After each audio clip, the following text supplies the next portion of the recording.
Il y a presque un an au Mali, le 18 août 2020, le président Ibrahim Boubacar Keïta a été renversé par un coup d'État. Parmi les officiels arrêtés dans la foulée, le Premier ministre Boubou Cissé et le président de l'Assemblée nationale Moussa Timbine qui est avec nous. Bonsoir Monsieur Timbine. Bonsoir Madame Nidja. Après ce putsch, vous avez été libéré 2 mois plus tard et c'est la première fois que vous vous exprimez sur un plateau depuis votre libération. En mai dernier, nouveau putsch perpétré par le même homme, Assimi Goïta, qui est aujourd'hui président de la transition. Le Mali dirigé par un putschiste dont les hommes vous ont arrêté. Comment le vivez-vous? Bon, d'abord, je tiens à vous remercier pour l'invitation et vous dire également que le coup d'État, je le condamne sous toutes ses formes. Personnellement, je n'ai pas de rancune par rapport au fait que je sois arrêté.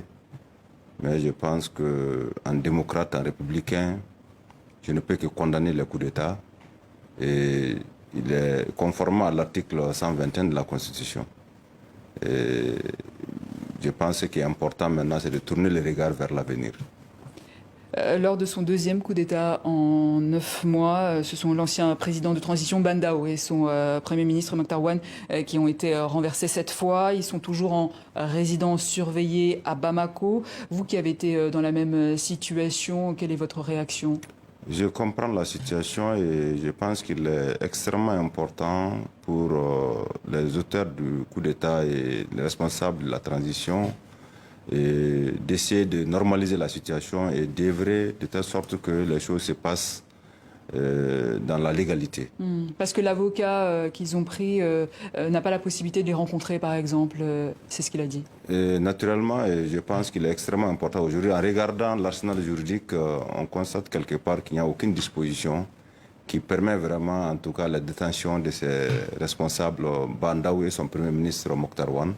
Donc je pense qu'il est urgent, vraiment pour la transition, de rentrer dans un cadre purement légal pour pouvoir, en tout cas, permettre à Bandao et son Premier ministre de recouvrer la liberté.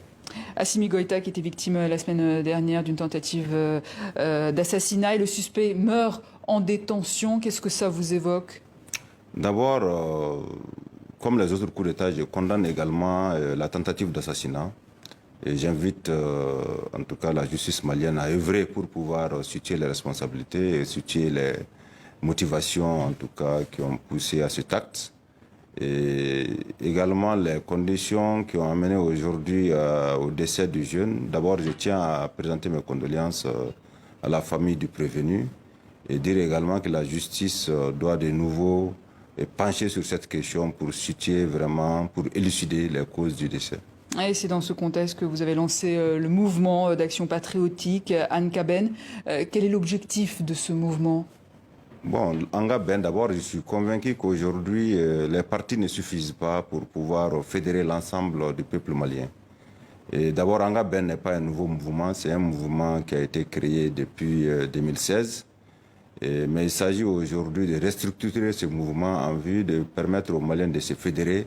Je suis convaincu qu'il y a un certain nombre d'intérêts, de questions d'intérêt national autour desquelles nous devrons nous retrouver en tant que Maliens pour pouvoir parler, échanger, au-delà de nos appartenances à des partis politiques différents, à des confessions religieuses différentes et à des ethnies différentes. Mais ça veut dire que vous ne faites plus partie du rassemblement Si, naturellement, Mali, je suis président de la jeunesse du RPM, je suis membre du bureau politique national, mais je pense que ce qui est créé en tant que mouvement est un mouvement politique. Et les textes du Mali me permettent bien d'animer un mouvement politique pour être utile à mon pays et en même temps rester membre de mon parti politique.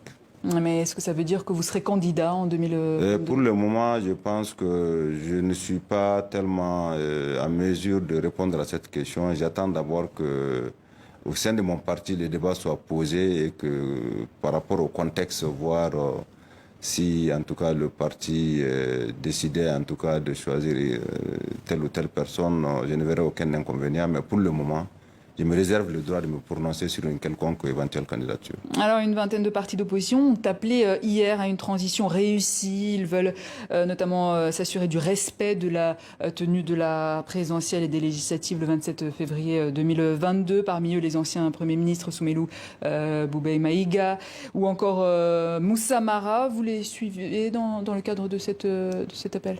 aussi Bokari Tireta du RPM, parce que je suis du RPM. Mais c'est pour quand même dire que c'est conforme à l'article 18 de la charte et qui a fixé le délai vraiment de la transition à 18 mois. Donc aujourd'hui, je pense qu'en suivant cette déclaration, tout est conforme pratiquement à ce qui est recherché en termes de solutions, parce qu'il s'agit réellement de pouvoir respecter le délai de la transition, les 18 mois. Et parce qu'au-delà des 18 mois, on peut aussi ouvrir la boîte de Pandore qui risque de nous conduire dans une forme d'aventure incertaine. Et vous y croyez à cette échéance électorale, ce calendrier? Et moi, je pense que c'est tenable, mais il faut aller à l'essentiel. C'est-à-dire? L'essentiel pour moi, c'est d'aller à l'élection présidentielle. Et une fois qu'on a un président légal et légitime, et ce nouveau président pourra vraiment faire face aux réformes.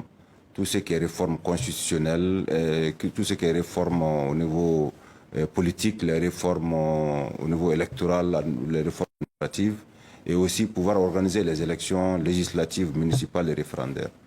Sur le plan sécuritaire, c'est toujours l'instabilité la plus totale au Mali. Les violences, les enlèvements perdurent. Au cours des 6 premiers mois de 2021, la MINUSMA a recensé au moins 328 enlèvements, soit 4 fois plus qu'en 2019. Que faire pour lutter contre le terrorisme? Est-ce que vous prôneriez le dialogue avec les différents groupes armés? Bon, moi je pense que par rapport au terrorisme, d'abord on a besoin de l'union sacrée. Il faut que d'abord au niveau du peuple malien qu'on puisse se donner la main. Et ensuite, par rapport au dialogue, je pense que le dialogue national inclusif avait déjà élaboré en tout cas un certain nombre de documents et dans ces résolutions, naturellement, il y a quand même une question de dialogue. Je ne saurais me déroger à cette conclusion. La France qui commencera à fermer des bases militaires au Mali au second semestre 2021. Est-ce que c'est une bonne ou mauvaise nouvelle pour le Mali? Bon, c'est regrettable. Je pense qu'il est important que les autorités des deux pays reprennent langue et puissent discuter parce que la présence française au Mali, à mon avis, est extrêmement importante. Et d'abord, elle est dissuasive et en dehors de ça, je pense que le Mali est un pays extrêmement vaste, donc on aura vraiment besoin du soutien de la France.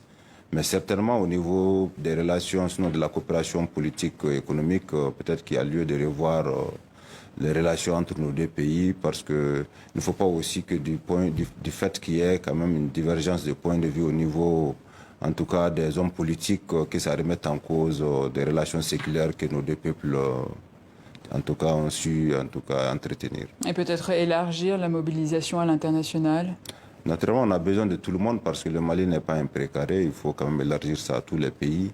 Et je pense qu'il est utile aujourd'hui de voir, quel que soit le type de coopération, que ça passe d'abord par l'intérêt du peuple malien. C'est ça le plus important. Moussa Timbene, merci. Je rappelle que vous êtes ancien président de l'Assemblée nationale malienne. Vous êtes également président de l'Union des jeunes du Rassemblement pour le Mali, le parti d'Ibeka. Et vous avez lancé en 2016 le mouvement d'action patriotique Ankaben. Merci Nidia. Et c'est ainsi que s'achève cette édition. Merci à vous de votre fidélité. Excellente suite de programme à vous tous et à demain.